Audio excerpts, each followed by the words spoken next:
네. 이번 시간에는 건축물의 정의와 주요 구조부, 건축법에서 맨 처음 나오는 내용이죠. 그래서 간단하게 한번 살펴보겠습니다. 행위, 행위에 대한 정의, 시험 문제 자주 나오죠. 신축, 증축, 개축, 재축, 이전 이렇게 나오고, 신축은 뭐 말 그대로 나대지에다가 새로 건물 짓는 겁니다.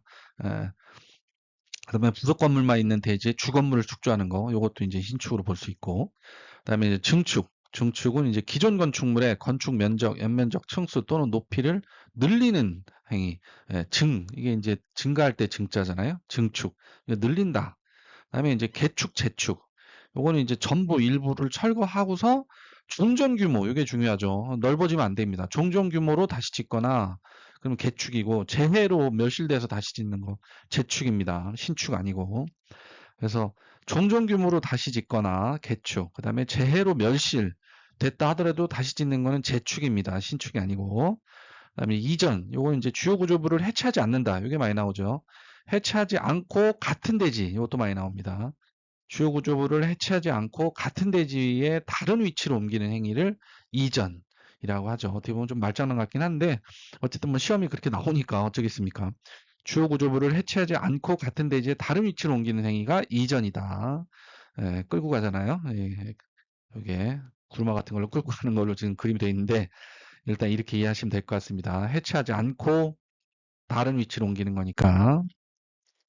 그다음에 이제 주요 구조물 이게 이제 뭐 다 외우시는 방법들이 다 있는데 뭐 내기하는 바보 지주 뭐 있고 많은데 그건 알아서 좀 외우시면 될 것 같고 이제 바닥, 바닥은 뭐 이 밑바닥에 깔리는 바닥이죠. 근데 이제 최하층 바닥은 제외입니다. 이게 시험 문제 엄청 많이 나오죠. 이게 기냐 아니냐 해서 주요 구조부가 아닙니다. 최하층 바닥은 여기 좀 아닌 게 나오는데 사익기둥 최하층 바닥, 작은 보, 차양 뭐 이런 거 다 아닙니다.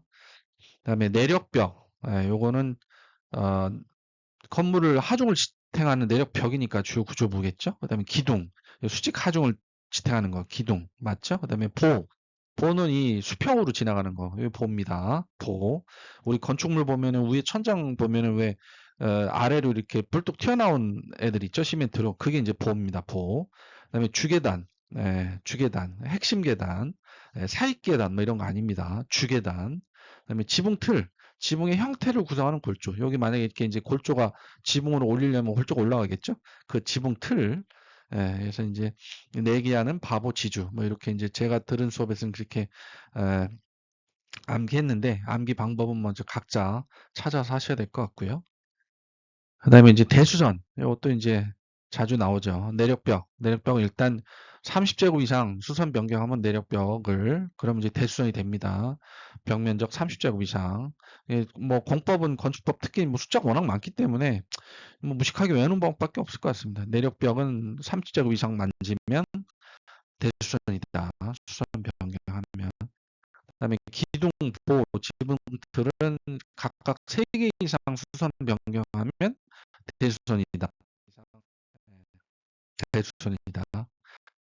이것도 이제 면적 제한 없이 중요한 거니까 이런 거는 건드리면 대수선이다. 주계단, 비난계단 이것도 항상 대수선이다.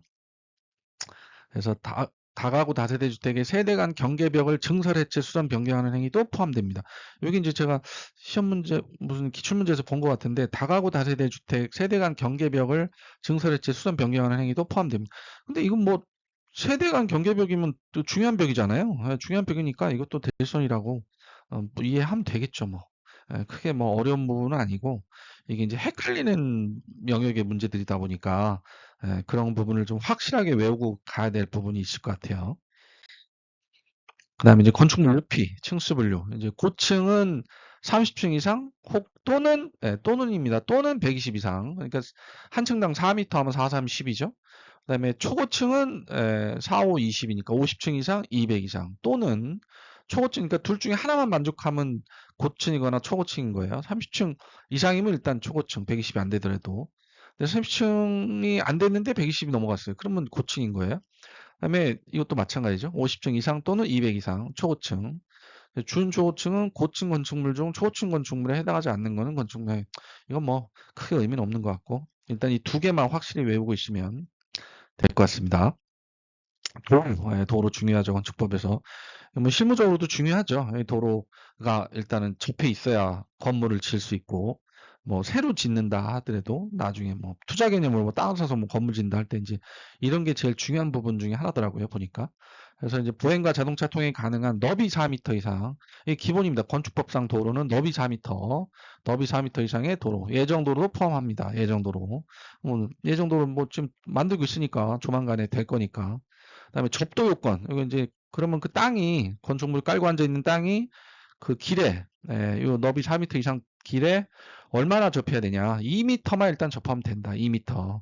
2m 접하면 뭐 사람이나 차는 모르겠는데 일단 사람이 일단 지나다니는 것까지는 크게 문제가 없겠죠. 그래서 건축법상 접도 요건은 2m 이상입니다. 너비는 4m 이상이어야 되고 접도는 2m 이상이어야 되고 이것도 이제 딴 거랑 막 섞여서 보다 보면 나중에 헷갈립니다, 이게. 그래서 너비는 4m 이상이어야 되고 접도는 2m 이상이어야 되고 막다른 도로 길에 따라서 너비 기준을 적용하는데 35m를 쭉 들어가서 거기 막혔어요. 막다른 도로예요. 그러면 너비가 6m는 확보를 해야 된답니다. 6m. 이게 뭐 제 생각에 뭐 수방차 이런 거 들어가고 해야 되니까 이렇게 하지 않았을까 싶은데 어쨌든 길면 길수록 너비가 넓어져야 되겠죠. 뭐 불나고 했을 때 뭔가 뭐 긴급한 사항이 있을 때 어느 정도 차량이 들어가서 일을 해야 되니까 35 이상이면 6m 너비 확보해야 된다. 35 이상이면 이건 그냥 저는 그냥 정확하진 않지만 66, 36 이렇게 외우고 있습니다. 35 이상씩 6m. 그래서 이제 기출 문제 보면 건축에 대한 옳은 거 없는 대지에 새로 짓는 건 신축이죠. 그죠? 1번 신축. 그다음에 기존 건축 있는 대지에 높이를 늘리는 게 개축입니까? 아니죠. 이거는 증축이죠. 2번은 증축이고 주요 구조부를 해체하지 않고 옮기는 거 이거 이전. 이게 3번이 맞네요. 재해 멸실 이건 뭐였죠? 재축이죠. 재해 멸실. 근데 초과 안 되죠. 종전 규모를 초과하면 안 되고 그 안에서 종전 규모 안에서 줘야 됩니다. 그다음에 주요 구조부 내기하는 바보지주. 그래서 지금 사익기둥 아니죠. 최하층 바닥 아니라고 그랬죠. 내력벽, 주계단, 맞죠. 내력벽, 주계단, 그 다음에 기둥, 그 다음에 바닥, 그죠? 그다음 보호, 그 다음에 주계단, 지붕틀, 이렇게 돼 있죠. 그래서 사익기둥, 최하층 바닥, 작은 뭐 5개 계단 이런 거는 핵심 골조가 아니니까 다 제외됩니다.